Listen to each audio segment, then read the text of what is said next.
can progress into something that will be much more effective and hopefully save a lot of lives. Yeah, which brings it back home to the concept of we, the unorganized militia. And we know that there's a lot of pathologies in our society today, and I think it goes a long way towards putting them right if criminals don't know. Society is safer when criminals don't know who's armed. Society is safer when bad people are very clear that you can't tell by looking what you're dealing with, and that makes good manners, good policy. The criminal mind is a bully mind. And if there's this sense of, there's all these people out there who really know what they're doing, and you can't tell by looking at them, the self-interested calculus shifts towards behaving yourself. And the more that people who don't have these fighting skills know that there are people that we aspire to be walking amongst us, they walk feeling safer and better within themselves and their lives.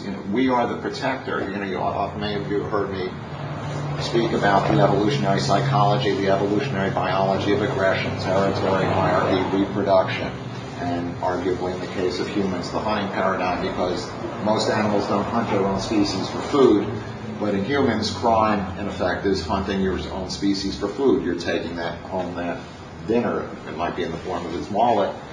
So we have these. Could you say that again, please? Territory, hierarchy, reproduction. Female in defense of the young, or males over the female, typically, is what that means. And in its own, arguably in its own special category, in the unique case of humans, hunting. As I first read about this, Konrad Lorenz, an Austrian scientist, if you wanted to read his book called On Aggression, that would be time well spent. Also, his book, The Waning of Humanness, is also a good one. And that is? Konrad Lorenz. Thank you. K-O-N-R-A-D, Lorenz, L-O-R-E-N-Z.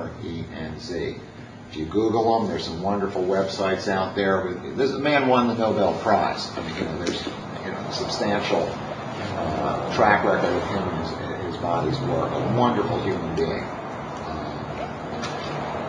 Actually, my son Conrad happens to be named after him, in the sense of the admiration that I had, respect that I had for the cult of the man. But I lost my train of thought here. It's talking about the higher reproduction. Trying to make society. Yes, that we can talk about this on evolutionary biology level, but we also, that's not how we experience. He knows me and how I go off on tangents. He anchors me. That's not how we experience our lives. We don't experience, now I'm in a hierarchical function. It's useful to step outside of yourself and realize that's what this is. But we experience ourselves, I think the healthy purpose of aggression is experienced by individuals, typically as males, are the protector. That is the purpose for this, because there are people out there who aren't healthy with it. And the ruling ideology of our times, the liberal PC, feminazi kind of a thought process, is afraid of the aggressive energy, and understandably so. If you read Lorenz, for example, in The Waning of Humanness, he talks about how there's something going on where humans no longer are in nature, but have become nature. Does that make sense? And so normally an animal within nature is part of an ecosystem, where now we humans are the ecosystem and are reacting to each other in ways that we normally would reserve for animals or this or that. And so that and Carl Jung made a similar point about, students of the history of war, people like John Keegan from Sandhurst, his history of war, which looks at war as a biological process and evolutionary, and what were the changes. You had individual, you had the mob, the horde, and then you had the phalanx, Alexander, the Greeks and the phalanx. That's how they beat the huge superior numbers. So there are steps in the evolution of war, and Lorenz was working with similar themes. So we get to this thing where the logic of war becomes increasingly genocidal. And so liberal democratic PC feminazi mindset tends to operate from the emotional function, 4 basic functions: thinking, feeling, sensation, and intuition. And so they're just like, we don't want this getting started, because we feel this genocidal and, in the presence of nuclear weapons, suicidal potential kind of thing. And so what they look to do is they look to remove the triggers, the eliciting stimuli for the outbreaks of aggression. But if we were to use the sex drive as an analog, as a metaphor for this, what happens when we don't have sex? Well, we look for something, pornography. Those of us who were young and single once upon a time may remember, making a scene with a magazine. But then, in the absence of the pornography, our brain creates a dream because the instinct will create it. Well, if we don't get to anchor and exercise the aggression and give it a healthy place in our life and honor it in its function as protector, this energy accumulates. And now road rage, we find ourselves getting in these situations. Sooner or later, it will explode. Just as sooner as later, your brain will create the eliciting stimuli. You will create in your life some arbitrary justification for discharging the aggressive instinct. And so if we're to be healthy with this, it seems to me we need a place for it to honor and anchor our warrior spirit.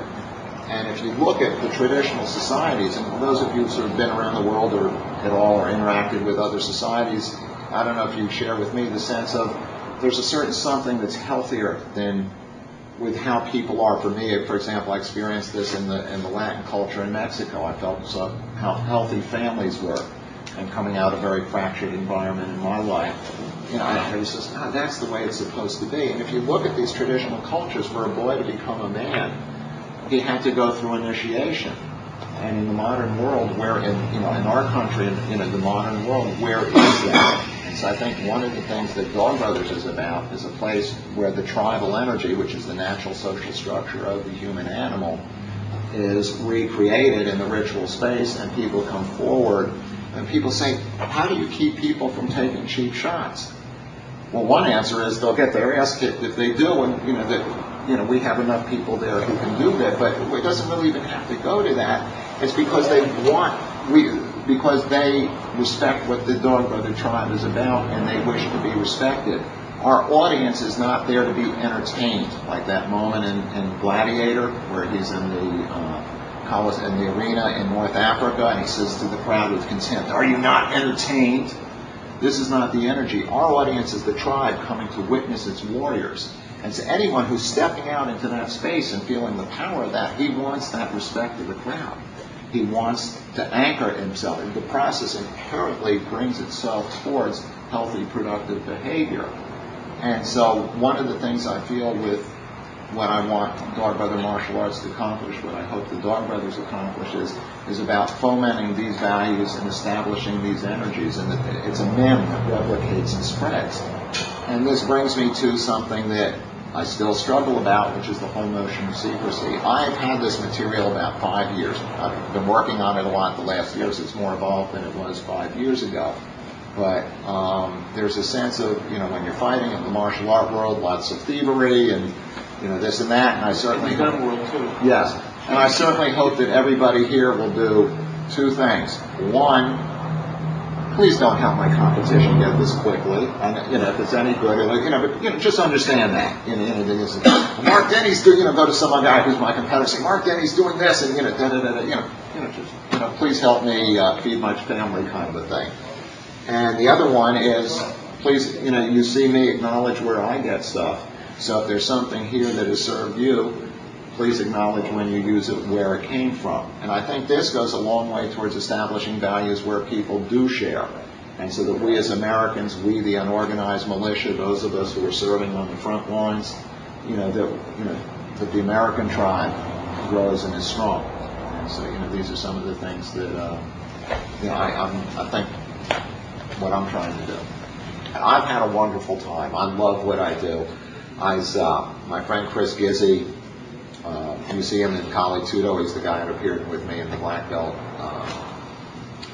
the cover story that I got. He was playing linebacker, outstanding linebacker for Green Bay for a couple of years.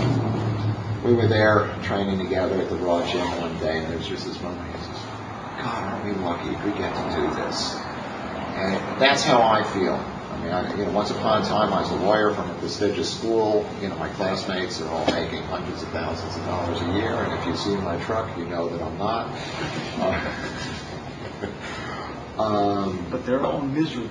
Yes, it's a good life. It's a good day. These are days well spent. I believe in what I'm doing, and that's a life. I think a life worth living. And you meet people that you like sharing the path with. My good friend. It's kind of cool that people never know exactly how old you are, too. They get closer now that I stopped dyeing my hair.